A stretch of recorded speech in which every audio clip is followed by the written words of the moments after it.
Shalom, saudara-saudara yang terkasih dalam Tuhan, selamat datang di channel kami.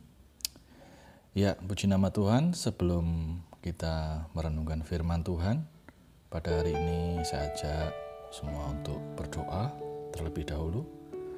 Mari kita tundukkan kepala kita, sikap di dalam doa. Bapa kami yang di surga, kami mengucap syukur Tuhan buat sepanjang hari ini ya Tuhan. Engkau telah memberkati kami, Engkau telah melindungi kami ya Tuhan. Hari ini kami akan merenungkan firman-Mu Tuhan. Pakai bibir lidah hamba-Mu untuk menyampaikan firman-Mu. Jadikan kami semua tanah-tanah yang subur, sehingga setiap firman Kau yang benih yang firman Tuhan yang Kau taburkan dapat bertumbuh baik. Dan kami bertumbuh semakin dewasa lagi ya Tuhan, dan semakin berbuah, dan semua demi kemuliaan nama-Mu. Terima kasih Bapa, di dalam nama Tuhan Yesus. Haleluya. Amin. Ya, puji nama Tuhan. Kemarin kita sudah belajar Kisah Para Rasul 1 ayat yang 12 sampai 14. Di sana diterangkan bagaimana rasul-rasul menanti Roh Kudus, menanti pencurahan Roh Kudus. Mereka berkumpul bersatu hati ya, bersama-sama berdoa, saudara ya. Mereka bertekun sehati di dalam doa bersama-sama. Begitu luar biasa saudara ya.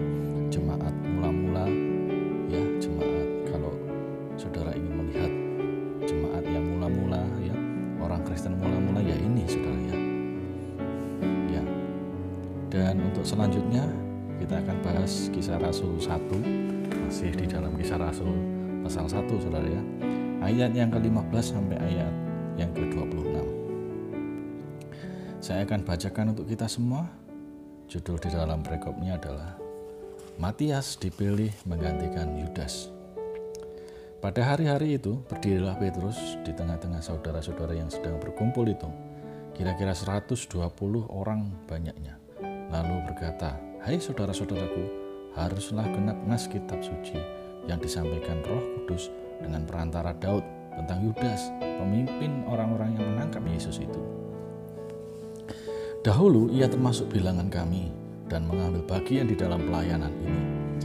Yudas ini telah membeli sebidang tanah dengan upah kejahatannya, lalu ia jatuh tertelungkup dan perutnya terbelah, sehingga semua isi perutnya tertumpah keluar. Hal itu diketahui oleh semua penduduk Yerusalem, sehingga tanah itu mereka sebut dalam bahasa mereka sendiri Hakal Dama, artinya tanah darah.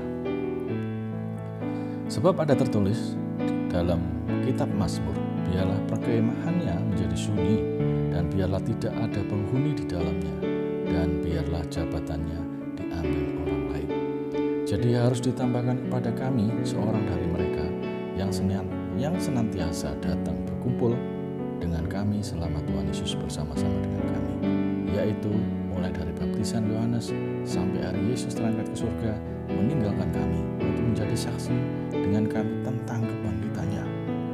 Lalu mereka mengusulkan 2 orang, Yusuf yang disebut Barsabas dan yang juga bernama Justus dan Matias. Mereka semua berdoa dan berkata, "Ya Tuhan, Engkaulah yang mengenal hati semua orang.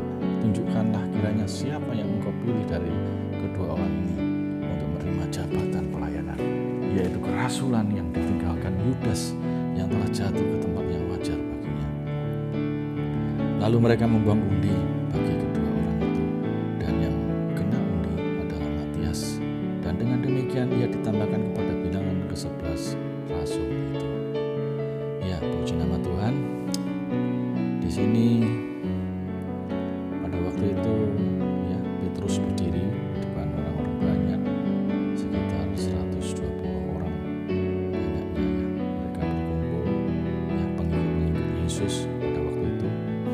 Nah, di situ Petrus mengutarakan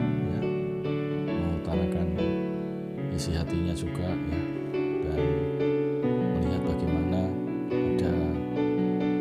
ada posisi yang kosong pada waktu itu, yaitu tentang murid-murid Yesus kan dulu kan 12, sekarang 11 saudara ya.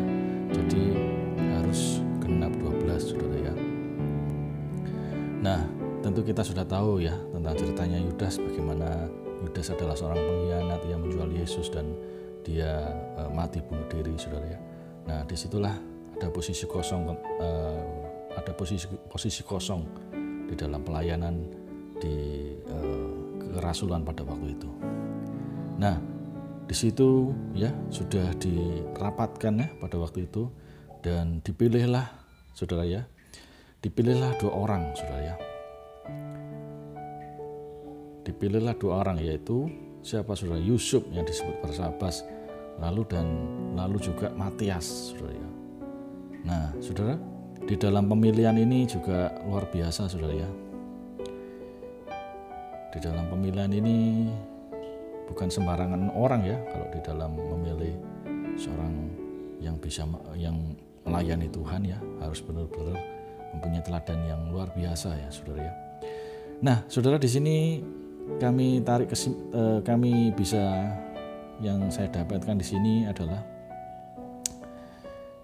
yang perlu kita teladani dari jemaat yang mula-mula ya, tentang rasul-rasul di sini ya. Mereka di dalam pelayanannya ya, mereka memperbaharui ya dan membenahi ya di dalam pelayanannya, saudara. Jadi sangat penting sekali di dalam pelayanan ya gereja-gereja ya, ada suatu pembenahan dan juga mengevaluasi ya mana yang kurang ya. Mungkin ada beberapa, mungkin ada salah satu orang yang mungkin berdosa atau bagaimana ya, jadi ada posisi yang harus digantikan atau bagaimana ya. Jadi memang penting sekali ya di dalam gereja untuk memperbaharui, di dalam membenahi, mengevaluasi di dalam pelayanan tersebut, sehingga pelayanan tersebut itu menjadi baik ya, menjadi lancar ya. Pelayanan di dalam Kristus Yesus itu menjadi luar biasa, berjalan dengan baik ya, saudara. Nah, itu yang saya dapat, yaitu bahwa di dalam kita harus meneladani murid-murid Yesus ya, jemaat yang mula-mula, bagaimana mereka membenahi di dalam pelayanan, organisasinya pada waktu itu begitu luar biasa, saudara. Dan itu semua juga mereka berdoa ya, meminta kepada Tuhan supaya dipilih mana yang memang betul-betul pilihan Tuhan, saudara ya. Dan bukan main-main ya di sini untuk memilih jabatan seorang kerasulan ya. Ya, jadi harus benar-benar mempunyai teladan yang baik, mempunyai contoh yang baik, mempunyai yang sudah teruji, saudara ya. Nah, bagaimana kriteria orang-orang yang sudah teruji ya menurut mereka ya ketika itu, saudara ya, di zamannya rasul-rasul pada waktu itu. Nah, di sini saya temukan di sini di ayat yang 21 sampai 22. Jadi harus ditambahkan kepada kami seorang dari mereka yang senantiasa datang berkumpul ya. Di sini kita garis bawahi datang berkumpul ya. Jadi setiap saat mereka berkumpul dengan kami ya. Dengan kami, yaitu dengan rasul-rasul, selama Tuhan Yesus bersama dengan kami ya. Jadi pada waktu masih Tuhan Yesus ada ya di dalam pelayanannya, mereka semua mengikuti rasul-rasul ya, terus mengikuti perjalanan di dalam pelayanan, terus mereka mengikuti, saudara. Nah, terus di sini dikatakan yaitu mulai dari baptisan Yohanes sampai hari Yesus terangkat ke surga meninggalkan kami untuk menjadi saksi dengan kami tentang kebangkitannya ya. Jadi saudara ya, di sini luar biasa sekali. Jadi supaya ada saksi, memang betul-betul ada saksi bahwa mereka itu betul-betul melihat ya, betul-betul mengalami bagaimana Tuhan Yesus ya pada mulanya di dalam dibaptis, lalu perjalanannya di dalam pelayanan Tuhan Yesus, terus kematian Tuhan Yesus, dibangkitkan lagi, saudara ya, lalu naik ke surga. Jadi mereka menjadi saksi bagaimana harus mengalami semuanya itu, saudara ya. Harus mengalami itu semua, saudara. Nah, jadi di dalam suatu gereja, organisasi ya sangat penting sekali di dalam posisi-posisi jabatan-jabatan sebagai hamba Tuhan ya, yang dipilih, saudara ya. Nah itu juga adalah orang-orang yang tentunya mempunyai kriteria tersebut, saudara ya. Jadi mempunyai teladan yang baik dan juga apa, saudara ya, mereka mengalami Tuhan sendiri ya. Jadi hidupnya mengalami Tuhan sendiri, mengalami perjumpaan secara pribadi dengan Tuhan Yesus itu sendiri, saudara ya. Ya, jadi nggak sembarangan, saudara ya.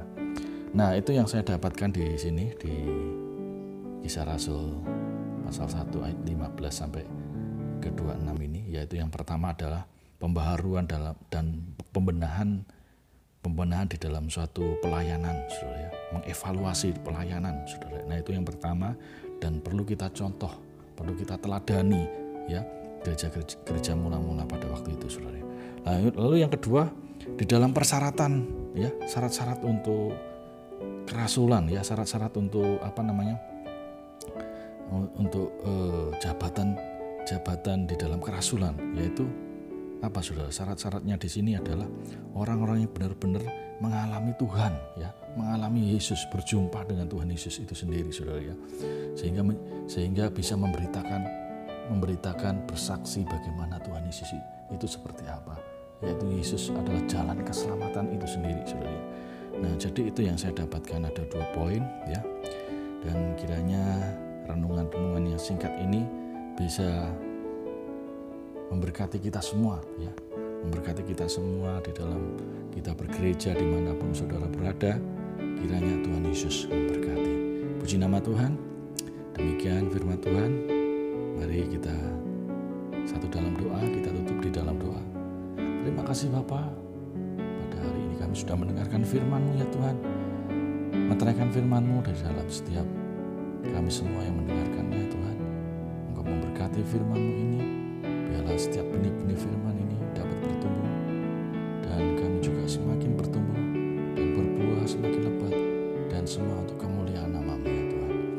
Berkati mungkin saat ini ada yang mendengarkan channel ini yang sakit, Tuhan sembuhkan, yang lemah diberikan kekuatan, yang mengalami jalan buntu, kesusahan, Tuhan tolong, Tuhan berkati, berikan jalan keluar ya Tuhan.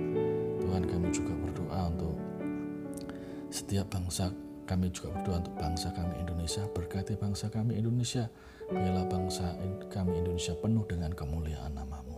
Terima kasih Bapa, kami serahkan semuanya di tangan-Mu di dalam nama Tuhan Yesus. Haleluya, amin.